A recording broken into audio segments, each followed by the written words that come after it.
Here's the text extracted from the images you provided. The concept of intelligence. Looked at in one way, everyone knows what intelligence is. Looked at in another way, no one does. In other words, people all have unconscious notions, known as implicit theories, of intelligence, but no one knows for certain what it actually is.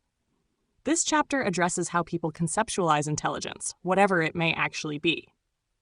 But why should we even care what people think intelligence is, as opposed only to valuing whatever it actually is? There are at least 4 reasons people's conceptions of intelligence matter. First, implicit theories of intelligence drive the way in which people perceive and evaluate their own intelligence and that of others.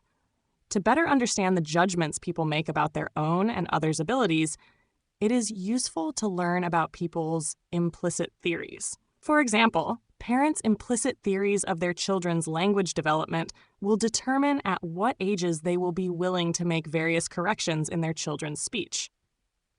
More generally, parents' implicit theories of intelligence will determine at what ages they believe their children are ready to perform various cognitive tasks. Job interviewers will make hiring decisions on the basis of their implicit theories of intelligence. People will decide who to be friends with on the basis of such theories. In sum, knowledge about implicit theories of intelligence is important because this knowledge is so often used by people to make judgments in the course of their everyday lives. Second, the implicit theories of scientific investigators ultimately give rise to their explicit theories. Thus, it is useful to find out what these implicit theories are. Implicit theories provide a framework that is useful in defining the general scope of a phenomenon, especially a not well understood phenomenon. These implicit theories can suggest what aspects of the phenomenon have been more or less attended to in previous investigations. Third, implicit theories can be useful when an investigator suspects that existing explicit theories are wrong or misleading. If an investigation of implicit theories reveals little correspondence between the extant implicit and explicit theories, the implicit theories may be wrong. But the possibility also needs to be taken into account that the explicit theories are wrong and in need of correction or supplementation. For example, some implicit theories of intelligence suggest the need for expansion of some of our explicit theories of the construct. Finally, understanding implicit theories of intelligence can help elucidate developmental and cross-cultural differences. As mentioned earlier, people have expectations for intellectual performances that differ for children of different ages. How these expectations differ is in part a function of culture. For example, expectations for children who participate in Western-style schooling are almost certain to be different from those for children who do not participate in such schooling. I have suggested that there are 3 major implicit theories of how intelligence relates to society as a whole. Sternberg, 1997. These might be called Hamiltonian, Jeffersonian, and Jacksonian. These views are not based strictly, but rather loosely, on the philosophies of Alexander Hamilton, Thomas Jefferson, and Andrew Jackson, 3 great statesmen in the history of the United States.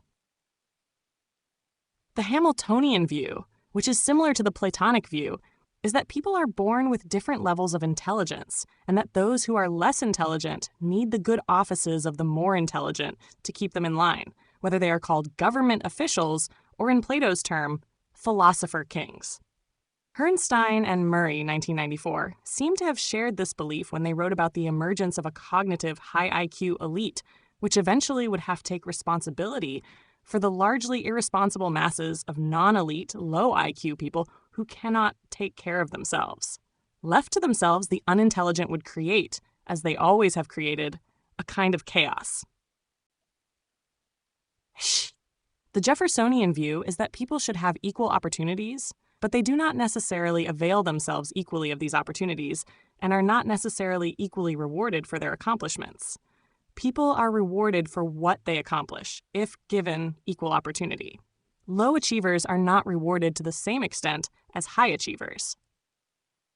In the Jeffersonian view, the goal of education is not to favor or foster an elite, as in the Hamiltonian tradition, but rather to allow children the opportunities to make full use of the skills they have. My own views are similar to these. Sternberg, 1997. I. The Jacksonian view is that all people are equal, not only as human beings, but in terms of their competences. That one person would serve as well as another in government or on a jury or in almost any position of responsibility. In this view of democracy, people are essentially intersubstitutable except for specialized skills, all of which can be learned. In this view, we do not need or want any institutions that might lead to favoring one group over another. J. Implicit theories of intelligence and of the relationship of intelligence to society perhaps need to be considered more carefully than they have been, because they often serve as underlying presuppositions for explicit theories and even experimental designs that are then taken as scientific contributions. Until scholars are able to discuss their implicit theories and their basic assumptions, they are likely to miss the point of what others are saying when they disagree with them.